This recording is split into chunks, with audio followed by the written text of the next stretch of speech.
Hey family, it's Patsy White. Doing yet another follow-up from my post 2 days ago and the one that I did yesterday. And what I wanted to talk about today was, how can so many people see something so differently? Lots of people have talked over the years about the old adage of, might not adage may not be the right word, but the five individuals who couldn't see, who were all observing an elephant. And there were five men. They couldn't see. They were blind.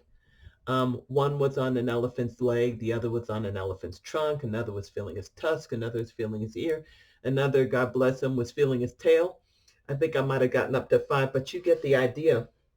And so, oh, and one was feeling his side. So each blind person was feeling a different facet of the elephant.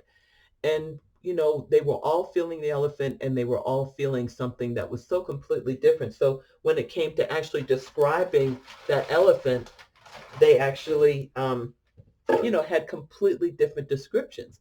An elephant's leg feels completely different than its trunk, its tusks, its ears, its tail, its body. But nobody's wrong.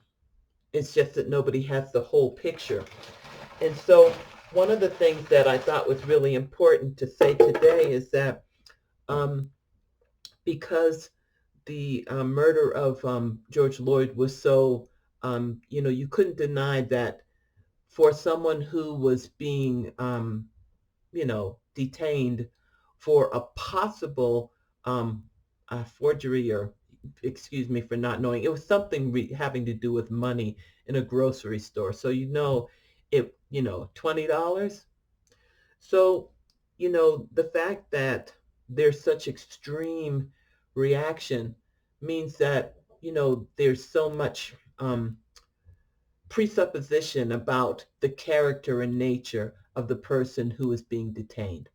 And this is what happens when we're looking at issues of race, is that I mentioned this yesterday, that because of the issues of race and the way in which racism has framed people who are brown skinned, there's just an automatic suspicion and supposition and an exaggeration of treatment or interruption, so that somebody who is stopped in traffic, who's white, there's just an expectation. And this is not to say that white people have not experienced things. I've heard lots of stories, but that there's just an expectation and a presupposition of innocence.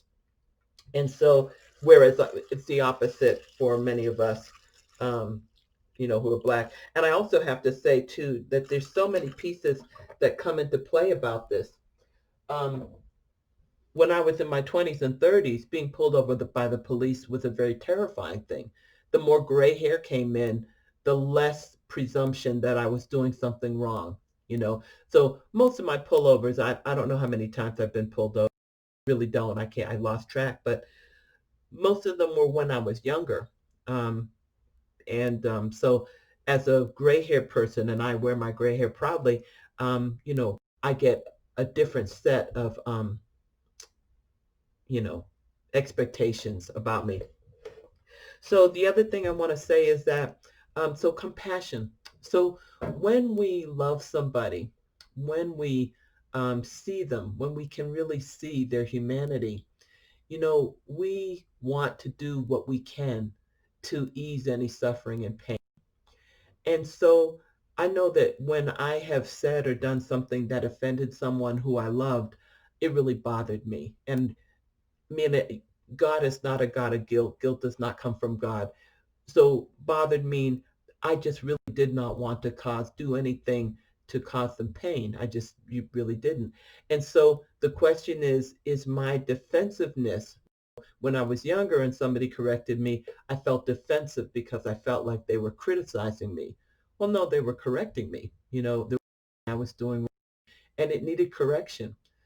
But many times when we're hurt, especially when we've had a lot of rejection, which that's something that I'm still overcoming. Rejection means that everything that comes at me will be thrown into the rejection hole. You're saying this because you don't like me. You're saying this because you think I'm this, you think I'm whatever it is. And so dealing with rejection means that things get channeled into the wrong place. It's not rejection, it's something else, like I needed to be corrected. And so there's a lot of things going into play, both when something happens to me that I interpret as rejection, when it's a no, may not be a rejection based on who I am, and then it could be. So my job as a human being, as a Christian, is to heal my rejection so that when somebody corrects me, I'm grateful because so that I won't do it again and hurt somebody else. And the same goes with the things that I may not understand. I didn't grow up, I grew up in a very upper middle class neighborhood. I grew up with people, I went to school with millionaires. I went to school with people who had plenty.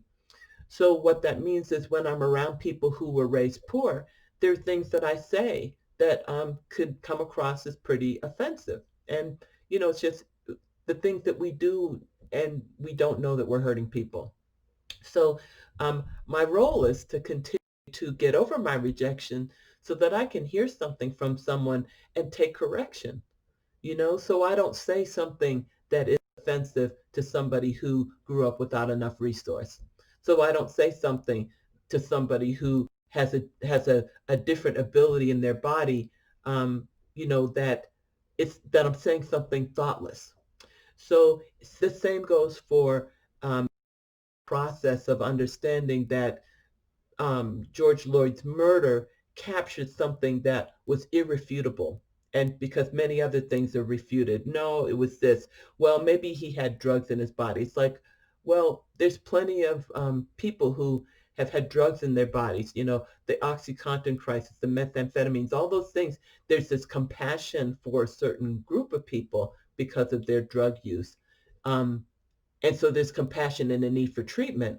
But then if it's a black person who has drugs in their body, then it's okay to kill them. So those kinds of things that are really important to note. And so if someone comes to you, and this is you, anybody, because we all have faux pas, things we say that are just jacked up. If somebody corrects us, even if it hurts, if it feels like they're rejecting us, or if they feel like they're calling us or doing something to hurt us, just thank them and then take it to God and say, okay, God, where am I? What did I do wrong? And where am I taking this personally in a way that I ought not to? Because, taking things personally is not in the Bible. It's just the Bible tells us how not to take things personally because it's really evil and good, God and the devil, those two things are fighting, and we're the playing field. We're the pawns. We're the ones who good and evil battle in us constantly. So we get to take it to God and say and have God show us where we're in error. And the thing about God, he's so amazing, is that he's always so kind and merciful and compassionate. Not only will he show us where we made a mistake, but he'll also show us how to fix it, how to make it better. And, we can't fix somebody else's pain, but we can certainly do something about what we did to cause it. So that's all for now. God bless you. I'm going to make my breakfast smoothie, and I appreciate you listening. And if this speaks to you, and if you have a comment, post below. If it doesn't speak to you, I already said that you can post on your own Facebook. God bless you. Thanks so much for listening, and I'll see you at the next post. Bye-bye.